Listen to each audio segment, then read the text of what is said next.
Lorsqu'elle traverse le quartier de la Défense, cette jeune femme, que nous appellerons Morgane, détonne au milieu des costumes et des tailleurs stricts. Difficile d'imaginer que sous ce voile se cache une Bretonne. Morgane s'est convertie il y a 11 ans. Depuis, elle pratique un islam radical.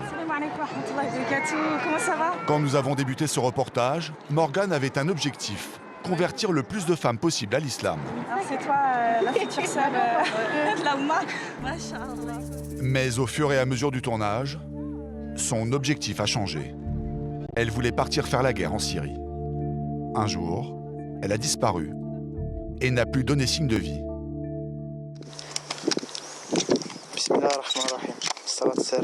Puis, nous avons reçu cette vidéo. Elle aurait été tournée tout près du front syrien. Morgane affirme que c'est elle que l'on voit ici à l'entraînement, comme elle nous l'affirme avec ce texto. J'ai rejoint le front. Je suis dans un groupe de sœurs combattantes en Syrie. Avant son départ, fait exceptionnel, nous avons pu suivre Morgane pendant plusieurs mois. Voici le portrait rare d'une future djihadiste. Ouais, mais si tu restes avec la Aqida... Ce jour-là, Morgane nous a réservé une surprise. Elle est très fière de nous laisser filmer la conversion de 2 adolescentes de 17 ans. Julie, en bleu, et Laure, en beige, sont des catholiques non pratiquantes. Toutes les deux ont découvert l'islam dans leur quartier, auprès de leurs copines. En fait, j'ai jamais trop traîné avec des chrétiens. En fait, j'ai toujours plus été avec des musulmans. Mes amies, elles parlaient de l'islam. Donc ça m'a beaucoup appris en fait. Mais de toute façon, c'est une religion qui m'a toujours attirée. Mais au moment de se convertir, Laure hésite. Morgane va la retourner en quelques minutes. Qu'est-ce qui te retient en fait? Ma famille, en fait, c'est mon père. J'en ai déjà parlé. Ouais. J'en ai parlé cette semaine. Et je lui ai demandé si je me convertissais. Et il m'a dit, Cache, je te parle plus. Ok. Alors sache, moi mon père il m'a totalement renié.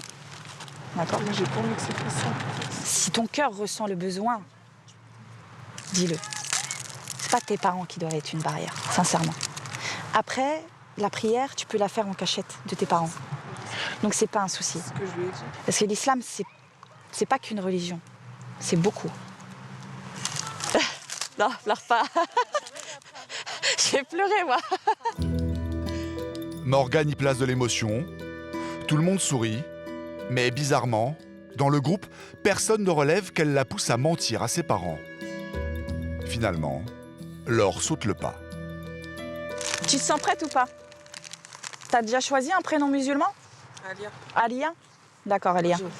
Tu vas répéter après moi? Eshhadu. Attends, juste, j'ai pas l'accent. C'est pas grave. Eshhadu. Eshhadu.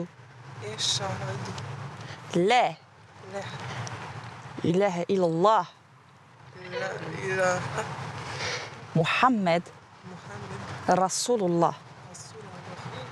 Rasulullah. Allahu Akbar. Aïe. Allahu Akbar. L'islam permet de se convertir en répétant cette phrase du Coran en présence d'au moins un musulman. Moi, je suis bien. La jeune fille n'en revient pas. En 30 secondes, elle a changé de religion. Je vous jure, mon cœur, il est léger, là. C'est aussi simple que ça, de se convertir? C'est aussi simple que ça. Allah, il est grand. Ça y est, vous êtes converti, vous êtes musulmane, vos parents sont pas au courant, ça vous dérange pas plus que ça? Un peu, mais... Et votre vie va changer maintenant? Attends, je peux dire quoi? Inch'Allah, c'est ça? Inch'Allah. Toujours dire Inch'Allah. Quelques minutes plus tard, c'est au tour de Julie. C'est une bonne journée pour vous, là. 2 conversions?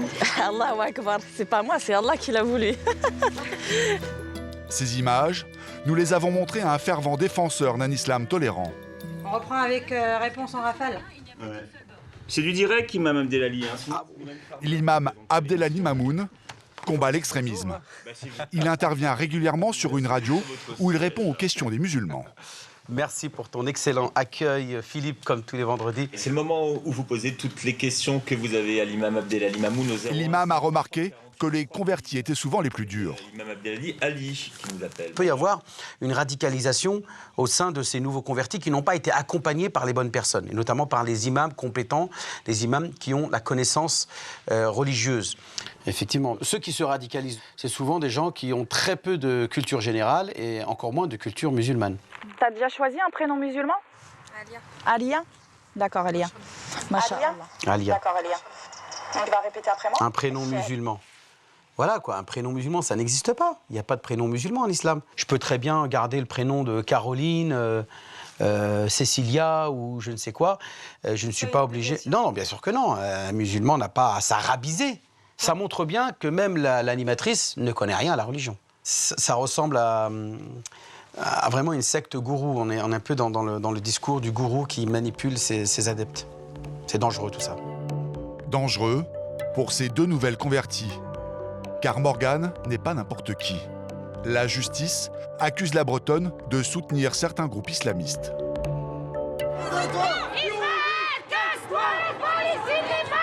Ce jour-là à Paris, elle manifeste, ici à gauche de l'écran, pour dénoncer la politique israélienne en Palestine. Il faut dénoncer le sionisme et la collaboration que Hollande prend parti de ces meurtriers. Ses propos sont très virulents.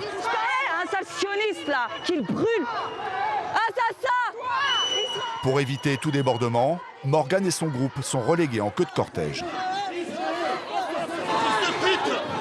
Bien encadré par les forces de l'ordre.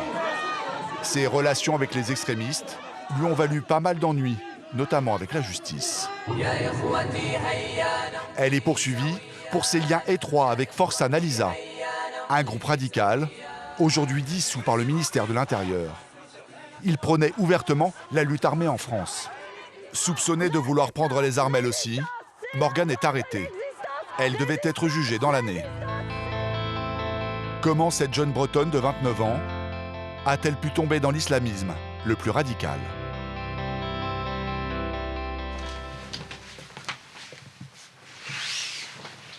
Morgane vit à Paris, mais elle a grandi en Bretagne.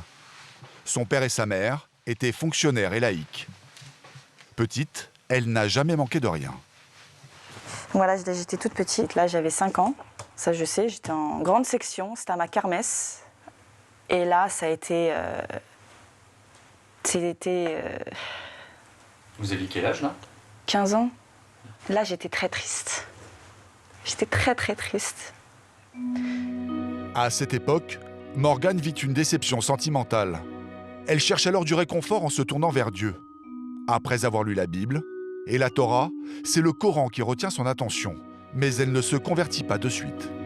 Est-ce qu'on est obligé d'être triste ou d'avoir vécu quelque chose d'assez grave pour se convertir à l'islam? En fait, Allah nous éprouve pour qu'on se rapproche de lui. Donc après, là, j'étais pas encore convertie, je vous le dis sincèrement. Mais l'islam m'appelait. Je faisais beaucoup d'invocations, je priais à ma manière. Et je demandais souvent qu'il m'enlève cette tristesse. Et voilà. Après, Morgane reste floue sur les dates. Elle aurait passé un BTS de commerce et nous raconte avoir fait la fête à outrance en multipliant les petits amis. Jusqu'au jour où elle rencontre son futur mari, un musulman. Par amour, Morgane franchit le pas et se convertit à l'islam. Ensemble, ils ont leur premier enfant. À cette époque, elle a une vingtaine d'années et gagne sa vie comme vendeuse. Elle porte le foulard, mais petit à petit, elle se radicalise. Elle quitte son job et passe le voile intégral. Son mari, modéré, ne l'accepte pas. Alors elle le quitte. J'ai rompu, j'ai divorcé, j'ai mis une barrière entre le père de mes enfants par rapport à ce choix, parce qu'il ne le comprend pas. C'est un ignorant et il est complètement égaré. Il ne pratique pas sa religion. Il se dit musulman, mais c'est à cause de ce genre de personnes que nous, pratiquants, on se fait insulter. Parce que, je vais vous expliquer quelque chose. Quand les Maghrébins et les Arabes, ils ont immigré ici en France, ils ont négligé la pratique. Et du coup, leurs enfants, eux, ils sont perturbés. Et ils ont fait n'importe quoi. Aujourd'hui, Morgane vit seule et a du mal à joindre les deux bouts. Le niqab qu'elle porte en permanence est un obstacle à l'emploi. Ces derniers temps, sa situation financière s'est encore aggravée. En attendant son procès, la justice lui a gelé son compte en banque. Elle ne survit selon elle que grâce aux dons de son réseau. Comme l'État m'a gelé mes comptes, à tort, sans preuve et sans rien, je suis obligée de vivre par l'aide de la communauté. Et donc aujourd'hui, cet appartement, vous le payez grâce aux dons de la communauté. Bien sûr, on se mobilise, on s'entraide entre nous. Et vous recevez, c'est quoi? C'est des chèques? C'est quoi? Non, c'est de l'espèce, parce que j'ai plus de compte, donc je peux pas encaisser les chèques. Les billets de banque arrivent par la poste, cachés dans des livres de prière. Et puis en même temps, ça nourrit ma bibliothèque. En attendant que sa situation se rétablisse, ses enfants vivent en Bretagne, chez sa mère. Le soutien financier qu'elle reçoit lui permet de les voir de temps en temps. C'est un frère, fils Abilillah, il m'a payé 2 billets, donc pour que je puisse aller voir mes enfants. Regarde, t'es tout trempé là, non, je suis pas d'accord. Oh, viens là, tu viens là. En Bretagne, Morgane a retrouvé un de ses fils. Tu fais quoi? Regarde tes chaussures là. Oh, mamie, elle va gronder. Oh là là, je vais me faire allumer. Regarde ce que t'as fait là. Non, franchement, je suis pas contente. Sur la plage, les promeneurs trouvent la scène surréaliste. C'est un loup. Touché, t'es loup. Mais moi j'ai une grande cape, alors t'arriveras pas à me toucher. Morgane revendique le fait d'être une maman comme les autres. Ça va, ma chérie? Par contre, la sienne, elle, pense tout le contraire. Depuis qu'elle porte le voile intégral, sa mère refuse d'apparaître en public avec elle. Maman, elle a un peu honte de moi, donc elle ne comprend pas mon voile. Pour elle, c'est de la provocation. Donc je sors pas avec maman, même si au fond de moi, ça me fait très mal. J'aimerais sortir avec elle, j'aimerais faire des choses avec elle. Et j'aimerais que ma mère me comprenne, tout simplement. De toute sa bande de copains qu'elle fréquentait en Bretagne, tiens, regarde qui y a là-bas, là. Ah, regarde qui y a là-bas, là. seule une amie ne lui a pas tourné le dos. Ça va. Tu dis bonjour? Les retrouvailles sont vite interrompues. Comment tu vas? Bien, et toi? Ça va. Une passante s'en prend à Morgane. Oui, c'était interdit, ça. Pardon? Non, c'est pas interdit, madame. À niveau de la Constitution européenne, j'ai le droit de porter ça, madame. C'est connerie. Faut quitter la France, faut quitter l'Europe dans ces cas-là, madame. Non, c'est à vous de quitter la France. Pardon, je suis française. Ça, vous avez beaucoup de Français habillés comme ça, mais franchement. Écoutez, on choisit sa religion que l'on veut, d'accord? Est-ce que je vous manque de respect? C'est pas de manque de respect, ça. Si, vous me manquez de respect. Je vous ai pas parlé, vous m'agressez. Subhanallah. Je suis française, moi. Moi aussi, je suis française. Moi aussi, je suis française. Et de sang... Pardon? Je suis française, vous voulez me voir ma pièce d'identité? Ah, parce que vous avez la haine. Vous avez la haine parce que je suis française. Ce genre d'altercation serait quotidienne d'après Morgane. La jeune femme ne les supporte plus. Laisse tomber, ils sont pas bien, les gens. Oh, c'est grave. Franchement, je peux plus là. Je suis fatiguée en fait. Tu vois, c'est des pics en fait. J'ai le moral en dents de scie. Et... Tout ça parce que t'es habillée comme ça. Non, c'est ça. Voilà, c'est ça. C'est ça, je dérange. Depuis qu'elle porte le voile intégral, Morgane s'est isolée de toute vie sociale, et notamment des hommes. Au moment de ce tournage, cela faisait 3 ans qu'elle n'avait pas eu de compagnon.